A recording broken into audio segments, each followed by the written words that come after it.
ఎనిమిది శివలింగాలు అన్నం చెప్పాంగా, ఇక్కడ వచ్చేసరికి అష్టకాల ప్రచండ భైరవలింగం అంట. నిజంగా నా జీవితంలో ఇప్పుడే శివుడిని ఇంత దగ్గరగా చూడటం. యాక్చువల్లీ ఏ గుళ్ళో ఇక్కడ వచ్చేసి దుర్గాంబ అమ్మవారు, ఓకే, ఇటు మహాకాళి అవతారము, ఓకే, జ్వాలాముఖి, ఓకే, ఆ నోట్లో నుంచి జ్వాల వస్తూ ఉంటుంది, ఓకే, ఎదురుగా ఖడ్గము, అలాగే మధ్యలో అభయలక్ష్మి అంటే లక్ష్మీదేవి అవతారము, అటుపక్క వచ్చే సరస్వతి అవతారం, శాంత స్వరూపం అన్నమాట. అలా మహాకాళి, మహాలక్ష్మి, మహాసరస్వతి ముగ్గురు వచ్చే త్రిముఖ దుర్గాంబ అమ్మవారుగా ఇక్కడ వెలిసినారు. ఓకే. ముందు పక్క అలాగే స్వామి భర్గులేశ్వర స్వామి. ఈ మనం డైరెక్ట్గా అమ్మవారిని దర్శించే ముందుగా స్వామిని దర్శించి తర్వాత వెనక అమ్మవారిని దర్శించి నమస్కారం చేసుకోవాలి.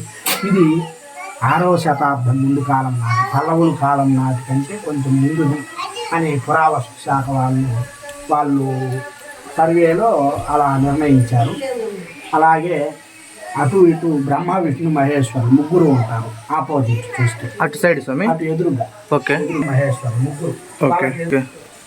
అలా ఈ అమ్మవారికి ముందు పక్క గుండమండి. గుండం అంటే నీటి గుండం అంటారు. ఈ జలగుండంలో నుంచి కార్తీక పౌర్ణమి రోజు చంద్రకిరణాల నీళ్ళల్లో పడి అక్కడి నుంచి అమ్మవారు మీద పడటం కార్తీక పౌర్ణమి రోజు మాత్రమే జరుగుతుంది. ఆ రోజు మనకు ఇప్పుడు పగులు పూట ఎలా అమ్మవారు కనపడుతుందో అలా కనపడుతుంది. అంటే వాతావరణము మనకు అన్ని విధాల అనుకూలించినప్పుడే అలాంటివి జరుగుతుంది. ఇది ఈ 108 శిల్పాలు ఎవరు చెక్కారు? శివలింగాలు ఇవన్నీ కూడా వీరుకంటి శ్రీశైలము అనే బృందం, ఒక 16 మంది శిల్పుల చేత ఇదంతా కూడా చెక్కబడింది. ఇది ముని సాంప్రదాయమైన దేవస్థానం. ఇక్కడ ప్రధాన 8 శివలింగాలు ఉన్నాయి స్వామి. అవి ప్రధాన 8 శివలింగాలు ఒకే రాతిలో చెక్కడం. అవి అష్టకాల ప్రచండ భైరవుడు, అత్యఘాత లింగము, మల్లికార్జున లింగము, తర్వాత భర్గులేశ్వరుడు, రామేశ్వరుడు, నగరీశ్వరుడు, తర్వాత రామేశ్వరుడు, కాశీ విశ్వనాథ, రుద్రలింగము, అలాగే శశినాగలింగము. ఈ 8 శివలింగాలు కూడా అష్ట శివలింగాలు అంటారు. వీళ్ళకి ఈ అష్ట శివలింగాలకు క్షేత్రపాలకు కాలభైరవుడు. ఎక్కడ స్వామి అమ్మవారు స్వయంగా వెళ్తారా లేకపోతే ఈ విగ్రహం కూడా చెక్కారు? అన్ని కూడా ముని సాంప్రదాయమే.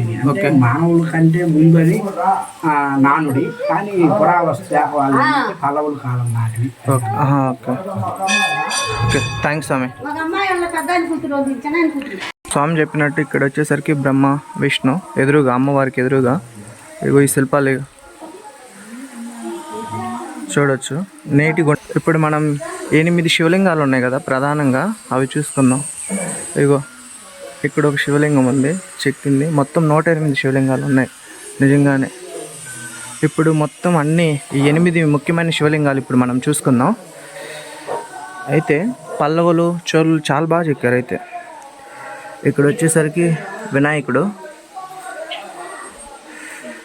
ఇక్కడ బ్రహ్మ విష్ణు,